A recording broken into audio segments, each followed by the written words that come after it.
Because space is so tight in the laundry room, I wanted to bring the gear out here and give you a complete breakdown.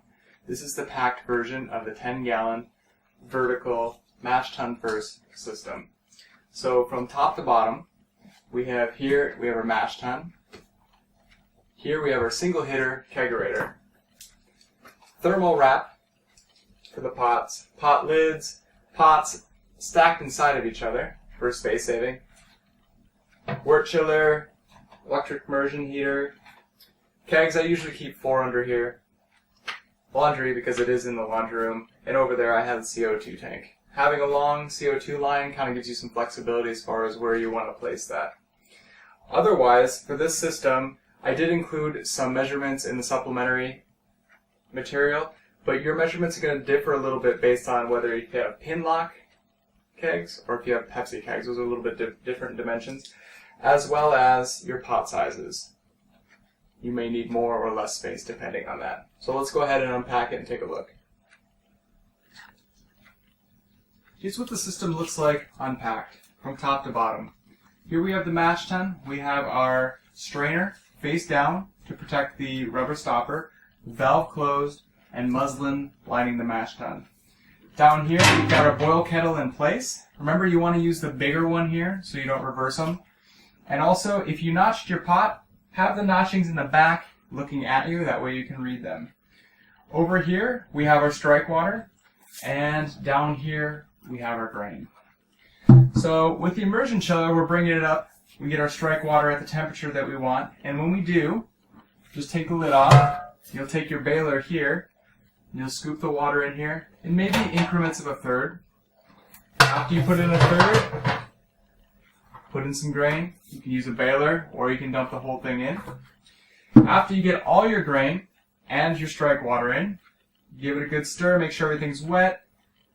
Take a temperature. Record that temperature. If it's where you want it, you'll close up the mash tun, then you'll wait 60 minutes. At that point, with your closed mash tun, and after 60 minutes, you'll open the valve and you'll load her into the empty boil kettle here. You should have been heating your sparge water while you were waiting for this. So as this drains in here, this is coming up to temperature. After you've collected about what you think you're going to get out of the mash tun, close the valve, take your sparge water, put that in. If you want to conduct a mash out, that's cool. If not, you can start the lauter, open the valve, and collect your pre-boil volume.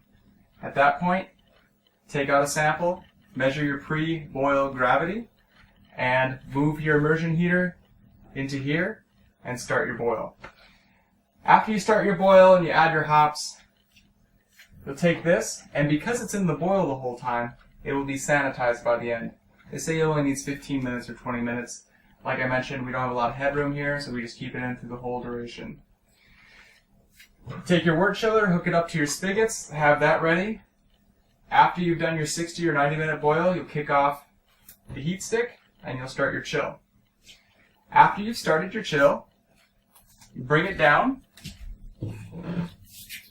When you get it down to 18 Celsius or 64 F, you'll start a siphon from here down to here. So we're working with gravity.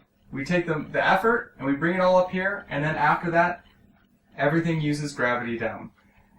After we get this at 18 Celsius, 64 F, aerate, pitch the yeast, we bring it back up here in a water bath. If that's too heavy, you can bail slowly into your fermenters up here. But with the stool and bringing it up, 2 hands, it's not bad. There's less things to go wrong and less sanitization needed.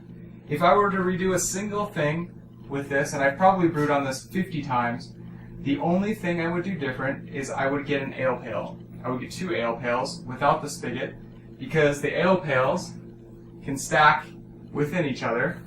Then the ale pails can stack inside the pots, which stack within each other, and then the immersion chiller goes within the ale pails. But other than that, I'm extremely satisfied with this, and the efficiency is awesome and it makes me happy.